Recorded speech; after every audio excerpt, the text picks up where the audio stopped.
White House Special Envoy Steve Witkoff is set to meet with Israeli Prime Minister Benjamin Netanyahu today in New York. That's according to two people familiar with the meeting. Netanyahu also expected to meet with President Trump at the White House tomorrow. Now, President Trump says a peace deal for Gaza is close to being finalized. The 21-point plan includes a ceasefire, the release of hostages, and a proposal for post-war governance. With us now is CNN political and national security analyst David Sanger. He's also New York Times' White House and national security correspondent. David, good to see you on an important weekend. So it appears Arab countries in the region seem to be on board with this plan so far. But what's your perspective? Can President Trump get Netanyahu to sign on?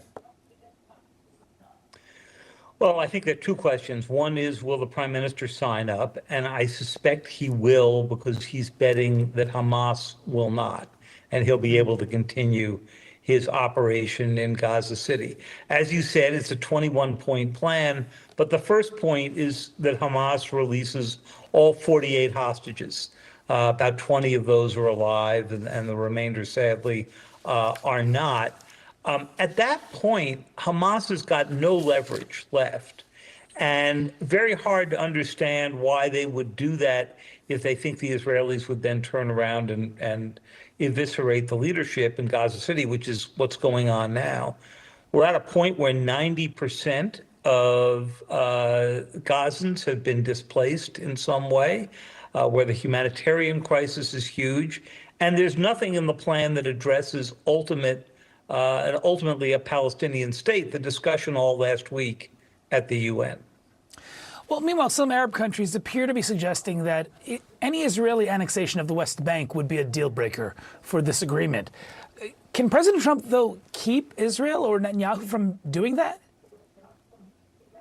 Well, it's going to be one of the interesting questions here. The president was pretty clear last week. He said, I will not allow them to annex the West Bank, basically saying this conflict can't spread further.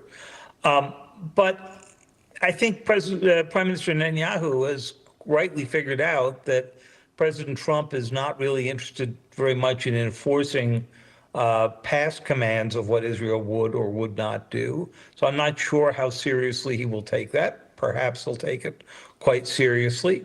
And second, the president himself moves, oddly enough, from sort of an observer status, saying, this isn't my conflict. He says this about Israel and Gaza. He says it about Ukraine with Russia, to episodically trying to go directly insert himself. So he kind of ping-pongs between these two positions.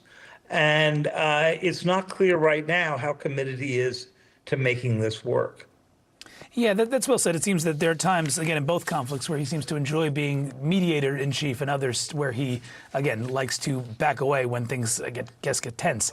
I'm curious, David, though, can you shed any insight onto what a post-war Gaza might look like? I know we've heard reports that the former Prime Minister of the UK, Tony Blair, could play a role in some sort of governing authority. What more are you learning? So some of the proposals that are around, initially the United States under the Biden administration said the Palestinian Authority should run it, and Netanyahu rejected that. And certainly the Palestinian Authority has had its challenges running what it's doing right now, including in the West Bank.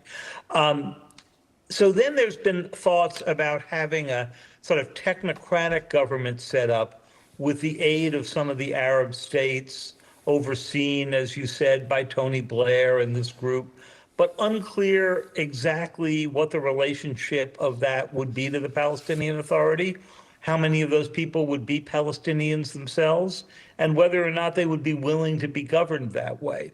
I think the Prime Minister Netanyahu, based on his previous statements, would tell you that Hamas would be a threat to such a state, and he'd have to go out and wipe out the Hamas leadership anyway to avoid it from toppling any authority that wasn't them.